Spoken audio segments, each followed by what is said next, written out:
Hey everyone, and welcome back to my channel, or if you're new here, my name is Kayla, otherwise known as Gremlina. I would love to have you hit that red subscribe button down below, along with the little bell next to it, so that you'll be notified every single time I upload a new video. So today's video is going to be my third installment of this new true mystery series that I'm doing, and I have many more to come. If you haven't seen my previous two true mystery videos, I will link them in the cards above and down in the description, so definitely check those out as well if you haven't already seen them. Today's video is going to be on another unsolved missing persons case, and this time unfortunately it involves a small child. As usual, grab a snack because it's probably going to be a little bit of a lengthy video once again. So if you'd like to hear the story and the details of this unsolved missing persons case, please keep on watching.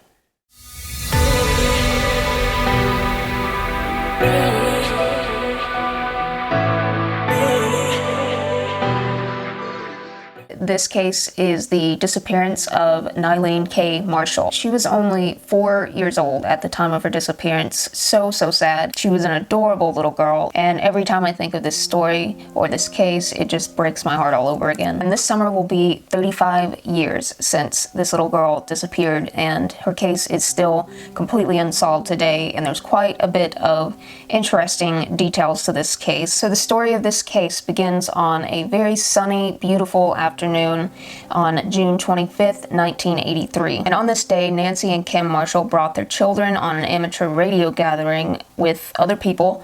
It was kind of like a picnic. This picnic gathering took place in a meadow in the Elkhorn Mountains just outside of Boulder, and this area was part of the Helena National Forest in Montana. Nyleen K. Marshall was the 4-year-old daughter of Nancy and Kim Marshall. At this time, Nyleen was off playing with some of the other children that was at that gathering, and allegedly they were out like an area where they were trying to catch some sort of frogs. And according to several different sources, the children that she was playing with claimed to have walked ahead of Nyleen, and when they turned around, she had vanished. Once they discovered that she had vanished, the family and the friends that were gathered at this picnic searched extensively for her soon after she had disappeared. Later on, there were hundreds of volunteers and law enforcement people that joined in on the search. However, no matter how extensively they searched the area, they were not able to find any trace whatsoever of Nyleen. And when you first hear about this case, you automatically think, well, this sounds like a child that just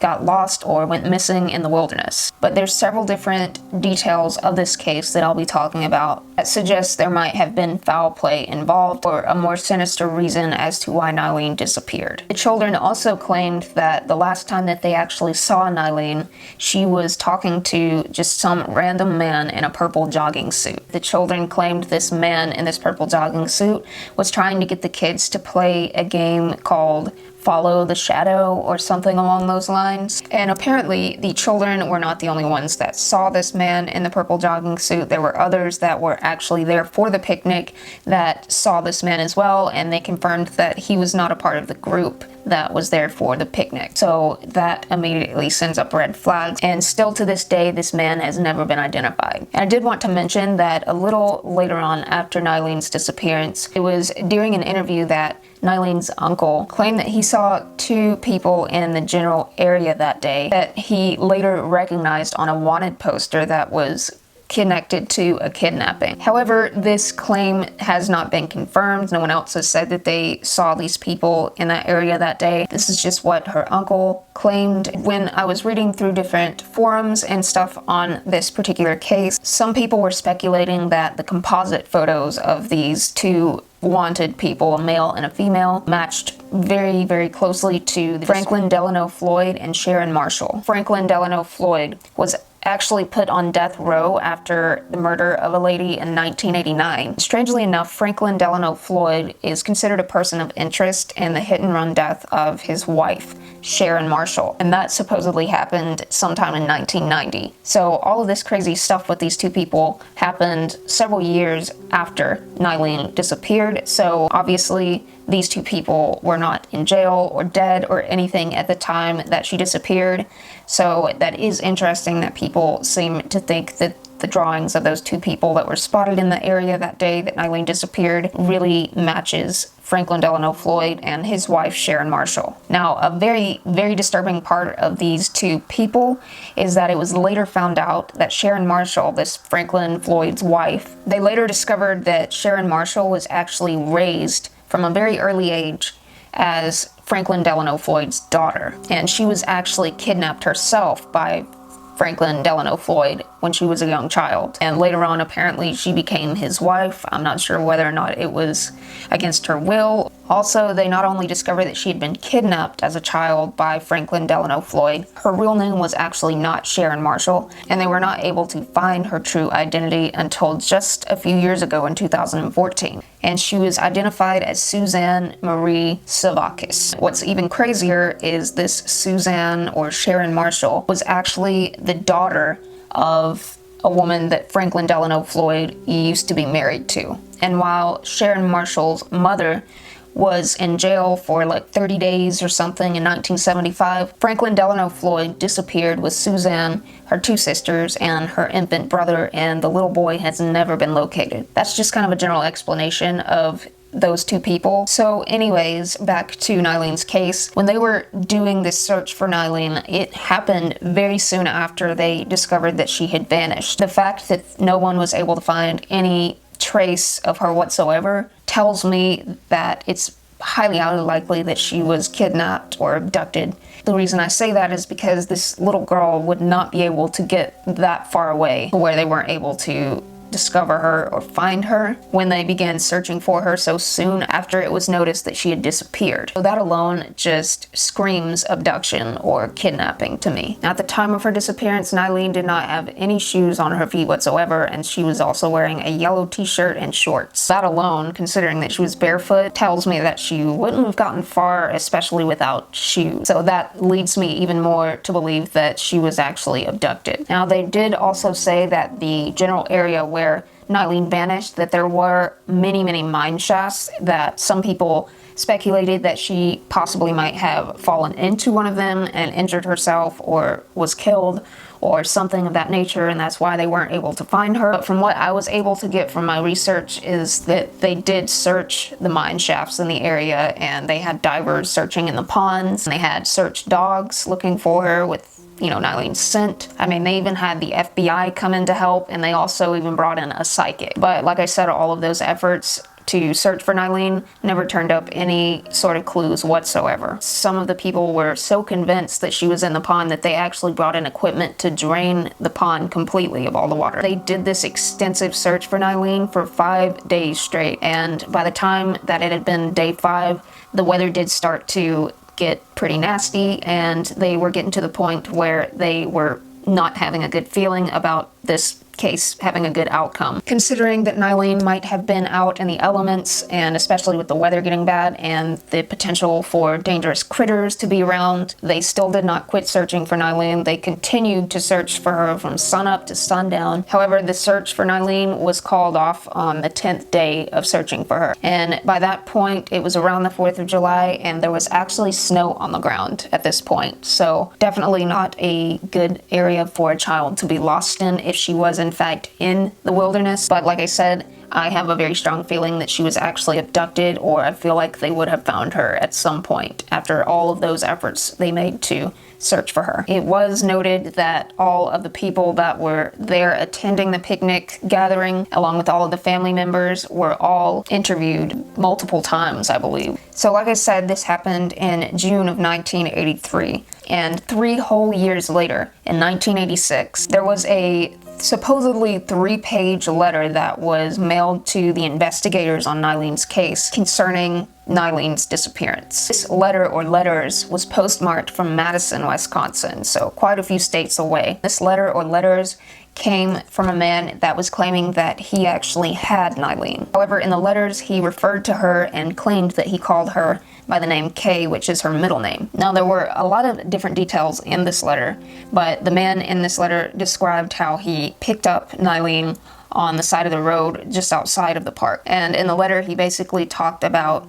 how her life with him has been. So he was claiming to be the one that kidnapped her and that she's been living with him for the past 3 years since she disappeared. Now, I do have a part of the letter that was sent. I was not able to find the letter in its entirety, but I will read to you the part of the note that I was able to find. It says, "I picked Kay up on the road in the Elkhorn Park area between Helena and Boulder. She was crying and frightened, and as I held her, she was shaking, and I decided that I would keep her and love her. I took her home with me. I have a nice investment income, and I can work at home, so I care for her myself all the time. I teach her at home, and she likes to go with me when I travel. She would gladly recount to you trips to San Francisco, New York, Oklahoma City, New Orleans, Nashville, Chicago, Puerto Rico, and Canada. We were even in Britain for a month last year, and she loved it. Nobody questions passports. Her hair is short and curly now, and she has really grown. She's about 45 inches and around 50 pounds. She has all 4 of her permanent upper and 2 of her lower incisors at this time. She takes a bath and brushes her teeth every day." Now, the next part of this letter is not shown, so I'm not able to read the next part of this letter because I'm not really sure if it's like a paragraph or if it's like a whole other page that's missing from this letter. But I'm going to go ahead and continue from what I was able to find,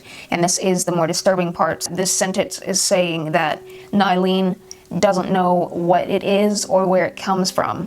But then he goes on to say, "Only that I get it from the bathroom every morning. It is actually a spoonful of my semen. It doesn't affect her physically. I have never molested her in any other way." Now, if that's not disturbing, I don't know what is. That is just absolutely sickening. Even if this letter is just from some like weirdo trying to play and mess with the investigators or something, still writing that down, even if he's not really the one that kidnapped Nyleen, that is just sick. But anyways, continuing the letter, he said, "She is a sweet little girl, and it is because of how much I have grown to love her that I realize how much her family must miss her. But she has adjusted and seems happy. She trusts me and isn't afraid. We play a lot, and she laughs when we clown around. She smiles and acts coy when I tease her. She giggles when we snuggle and hugs me sometimes for no apparent reason. I love her, and I have her. I just can't let her go." So I think it's safe to say that that letter, whether it's real or not, is extremely disturbing, and the way that he was hinting around that he was sexually abusing this poor child is just absolutely despicable and absolutely disgusting. Either way, this letter definitely alludes to the fact that he is or was sexually abusing Nyleen, if he did in fact have her and was the abductor. Now, along with these letters that were sent, there was also an anonymous caller that claimed to be the one that wrote and sent in the letters. He allegedly placed several different phone calls, and from what I've read, it was 3 different phone calls, and they were all to the Child Find Network. And of course, when he made these calls, he talked about Nyleen. So when these calls were made, the FBI did actually trace these calls, and they did discover that these calls were coming from phone booths in the Madison, Wisconsin area, which was where the letters were sent from. And I did read that they also traced the calls to a pharmacy, which was in Edgerton,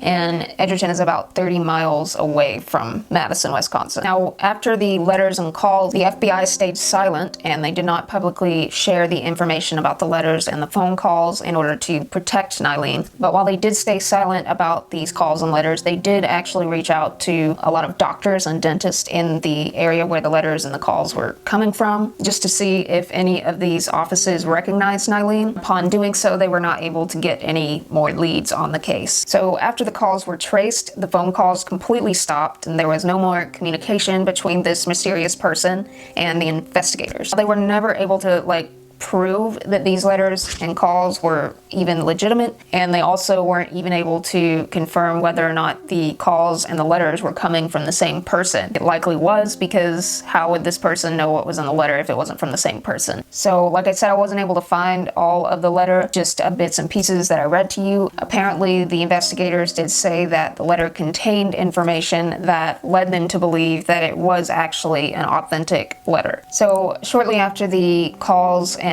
letters happened, there was a potential sighting of Nyleen, and I'm not really sure who this person was that possibly saw Nyleen, but they claimed to possibly see Nyleen in a restaurant in Janesville, which was about 10 miles from Edgerton. But there was no kind of leads or anything else that stemmed from that potential sighting of Nyleen. Now, another interesting detail about this case is that Unsolved Mysteries actually featured Nyleen's case in 1990, I believe, which was about 7 years after she disappeared. They did get a tip from someone that said that Nyleen might be his classmate. However, shockingly enough, the classmate that this person thought that Nyleen was actually a completely different missing child who had been taken by her father that did not have custody of her. Now, what makes this case even more sad is that when this case was featured on Unsolved Mysteries in 1990, Nyleen's mother was actually on the show talking about the case.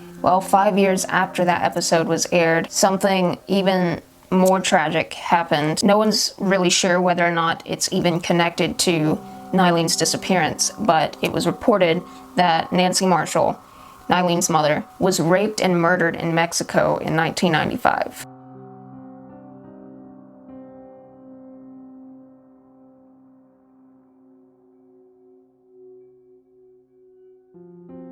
Now, there are a lot of people out there that are pointing the blame onto Nyleen's stepfather for both Nyleen's disappearance and her mother's murder, but no one's ever found any sort of legitimate proof that he had anything to do with either of them. Now, another interesting thing that I was able to discover during my research in some of the discussion forums that were about Nyleen's case, they talked about a Helena newspaper posting an article sometime around 1997 about a woman that had given birth at an out-of-state hospital. And strangely enough, this woman didn't really know very much about her history or her past, but the only thing that she was able to provide them with was she thought that her mother might have been named Nyleen. And, some people were speculating that that possibly might have been Nyleen's daughter. But what I don't understand people talking about is that Nyleen would have been 18 years old in 1997. And how would she have a daughter that was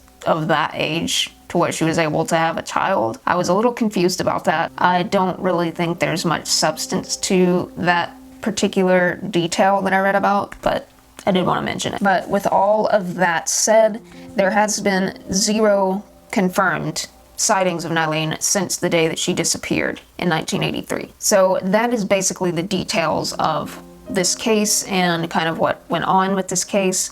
Now, I want to talk about a few different theories that people have on this case as to what might have happened. Now, like I said earlier, a lot of people have speculated and blamed Nyleen's stepfather, saying that he killed her or he had something to do with her disappearance. But from all the things that I've researched and stuff on this case, I'm pretty sure that her stepfather was not even near her or around her at the time that she disappeared. He was attending the picnic gathering, so people would have had to account for him being in the area or being with them, because no one said that her stepfather was missing from the group at any point in time during the picnic. I mean, if her stepfather was wanting to hurt Nyleen or do something to Nyleen, there would have been many better times to do so besides doing it while at a picnic gathering with a bunch of people who you know. Now, there is another theory that some people believe that Nyleen simply just wandered off, whether she saw a little animal that she wanted to go after or she saw something cool that she wanted to go after, and she just wandered off into the wilderness and got lost. And from what I was able to see, the area that she disappeared in definitely had a lot of rough terrain, and there was actually areas where it was very swamp-like, and there was a creek bottom in the area, and like I said earlier, there were many mine shafts in the general area. Some people think that she just possibly got lost or she got injured and she just hunkered down and was never found. I feel like that's definitely a theory that a lot of people want to believe. I do feel it's definitely a possibility. While there are some people that believe that the letters on the calls about Nyleen's abduction were just by some psycho person that was wanting to mess with the investigators or something, I do think that's a possibility. Now, the theory that I personally am leaning towards the most is that this person that sent these letters and made these phone calls is actually the perpetrator or has something to do with Nyleen's disappearance. Because according to the investigators, the letters, even though I wasn't able to read the whole thing, did contain a lot of information that was accurate that had not been shared with the public, from my understanding. So that alone leads me to believe that maybe this guy is being honest and he did actually take Nyleen. This man could have been the guy that was seen in the purple jogging suit, or it could have been a completely different guy. Now, there is one last theory or detail that I definitely wanted to touch on, and it's actually involving a Jane Doe case. Now, I also, along with many other people, feel that there is a strong possible link between Nyleen Marshall and the Racine County Jane Doe. And the Racine County Jane Doe was discovered sometime in 1999, and she had been badly beaten, and that was ultimately what had killed her, I believe. They also have done isotope testing on this particular Jane Doe that I talked about in my last video on Lyle Stevick. They did isotope testing on this Jane Doe, and the results came back that this woman could have been or could have grown up in Montana, Alaska, or Canada. Montana is where Nyleen lived, and that's where she went missing. So the fact that this woman was found in Wisconsin, Racine County, it's definitely a very odd coincidence. And another thing that I personally see and a lot of other people see is there is a very, very strong resemblance between Nyleen Marshall's photo and the composites of the Racine County Jane Doe. And Edgerton, where they had traced some of the anonymous phone calls from, is only about 60 miles away from where this Jane Doe was found. Now, while there has been a lot of people that have talked about Nyleen possibly being this Racine County Jane Doe, I was not able to find any sort of information on whether or not Nyleen Marshall had been ruled out as being this particular Jane Doe. I do believe that there have been other people that had been ruled out as being the Racine County Jane Doe, but I honestly don't even know if Nyleen has even been considered a possible match to this Jane Doe. I searched and searched, was not able to find any information on whether she had been considered at all. Another thing about this Jane Doe is when they discovered her, her body had obviously been badly beaten, and the condition of her body definitely suggested that she had been neglected as far as hygiene and taking care of herself goes, and she also seemed to be very malnourished. And the autopsy did reveal had actually been abused pretty heavily over a period of time, and it wasn't just this one time that she was beaten to death. It makes me think that this might possibly be Nyleen, and she was being held captive by this psycho that possibly abducted her,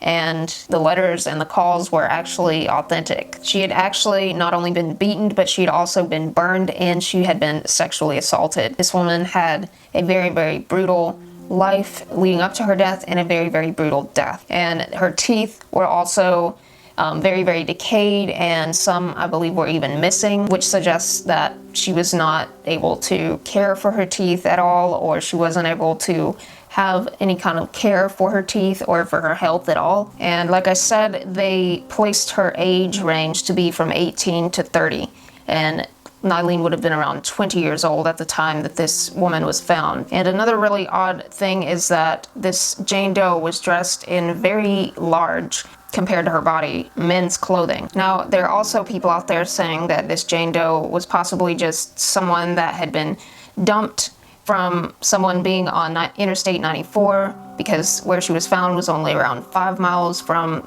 Interstate 94. Some people say she might have came from somewhere else and was dumped there. I just have this very, very high suspicion that this could be Nyleen. It's obviously possible that it's not her, but I feel like it definitely needs to be considered and ruled out. Now, there is only like one detail about this Jane Doe that might suggest that it's not Nyleen Marshall, and that was the fact that Nyleen, at the time of her disappearance, had blue eyes, and the Jane Doe was said to have hazel or brown eyes, and some people speculate that they weren't able to get the eye color of the Jane Doe accurate because of the condition of her body when she was found deceased. So that's a possibility that they got that wrong, and she might have had blue eyes. I also know many children, including myself, that had blue eyes when they were very small, and as they got older, they actually had a very significant eye color change, because I obviously have very, very brown eyes now, but I did have blue eyes when I was a young child. But I just don't feel like it's a detail that would rule out